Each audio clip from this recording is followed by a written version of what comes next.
It's been a roller coaster of a year with some highs and some lows. The rest of the team get tired of me saying this, but every day is a miracle. It's just that some days are more miraculous than others.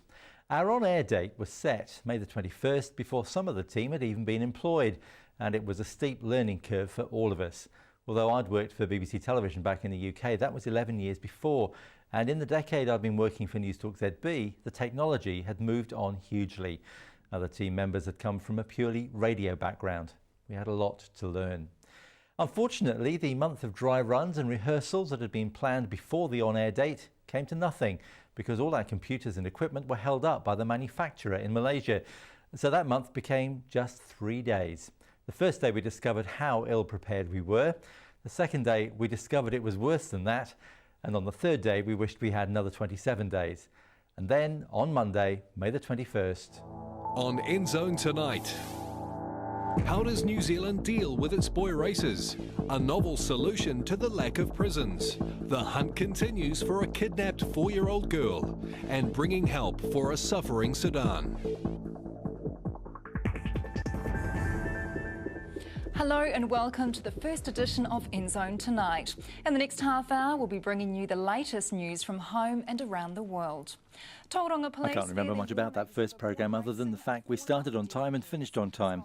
It's been a bit of a shock to look back at it now. We're much more adventurous than we were. And it has been an adventure. After just a few days on air, Scott Kelso rushed out to cover a demonstration by angry people outside Mercury Energy after the power was turned off to a seriously ill woman, Falole Mulianga. That was the first time the footage was still being edited while the titles were running. That happens a lot, actually, while Rachel and Asher are looking cool, calm and collected on screen. There's a lot of backstage action while late-breaking stories are being frantically edited and the programme rewritten on the fly. Our team is tiny compared to most newsrooms. Fewer than a dozen people actually get the programme to air each day, and that includes the studio crew. That poses real logistical problems each day as we try to cover the stories. But we hope we've given viewers an angle on the news which is uniquely ours, and a chance to hear stories that you'll hear nowhere else. Who can forget the picture of Darfur painted by Kiwi nurse Lisa Blaker? It is one of the saddest places I've ever been. The government has been fighting the people of Darfur in the Western Province since 2003. And it's a no-holds-barred fight. The government has more access to weapons and money. The fight is over land. It's a fight for power as the government asserts its authority, and the government is trying to create open spaces of land to give to people of its choosing, tribes of its choosing. Or the moment when former national leader and top economist Don Brash told us it wasn't all doom and disaster. Well, the economy is doing okay in one sense, in that we're certainly not, I think, in imminent risk of recession, let alone depression.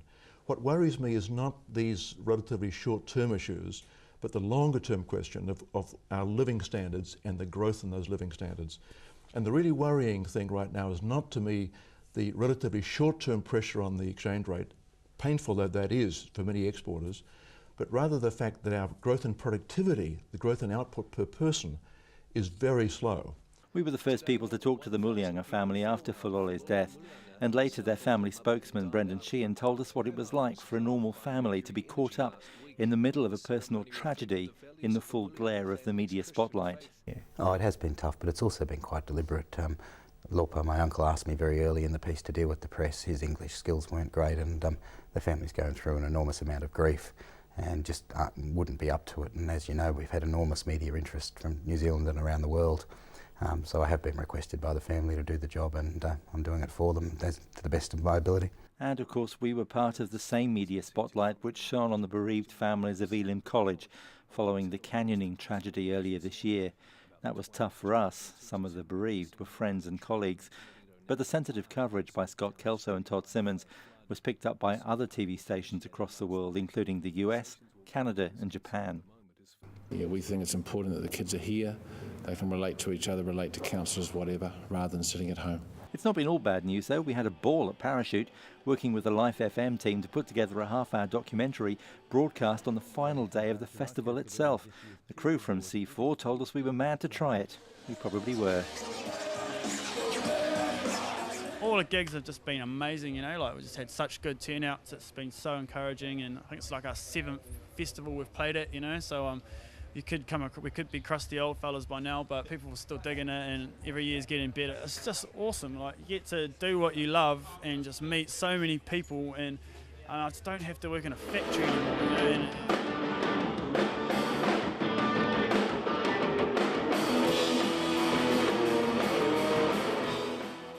And our coverage of the iconic Kiwi Ironman competition in Taupo has proved an international YouTube hit, with Ironman athletes fed up with the normal 90 seconds of coverage given them by the other channels, pleased at what we were doing.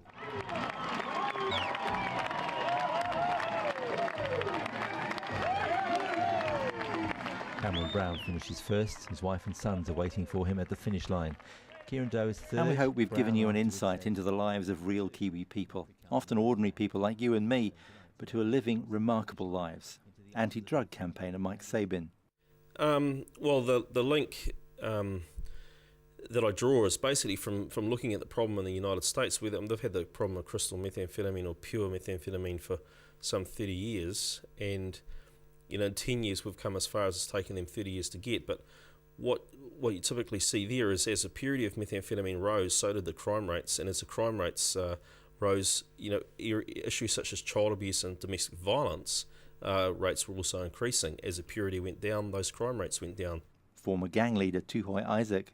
Learning about forgiveness and understanding the, what it is to forgive somebody was totally foreign to me. The only way I knew how to forgive people was with my fist or with a baseball bat. So coming into the Lord helped me heal those areas in my life. Mangare's former Deputy Mayor, now new Labour MP, Sua Williams-Sio. So, absolutely. Does it scare you? Yes. I've never been an MP before. Now appreciate deeply the sort of the role that MPs play, early start, late nights, and reading information till for the next select committee meeting. And just in case you think it's all been plain sailing. National spokesperson Kate Wilkinson says the bill enables certain employees, not all, to make formal requests to their employers to change their working arrangements. She says, however, they were against the bill. Finally, victory for Podrick Harrington, who presented the... Oh dear. And finally, victory for Podrick Harrington, who predicted several weeks ago that he would win the British Golf Open. The Irishman feels at home on links golf courses. That's almost written in English, isn't it? And that's sport. I'm Allan Lee.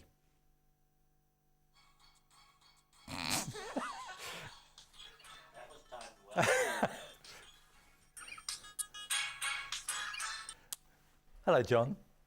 What? Oh, look, there's a little bit... Oh my God. No, that's thin enough at the back there as it is. Thanks, Rachel. Good evening. All Blacks lost... Get a grip, Brooke. I hope you'll join us for our next year on Shine TV or the radio simulcast on New Zealand Dreamer. Allan Lee, Nzone Tonight.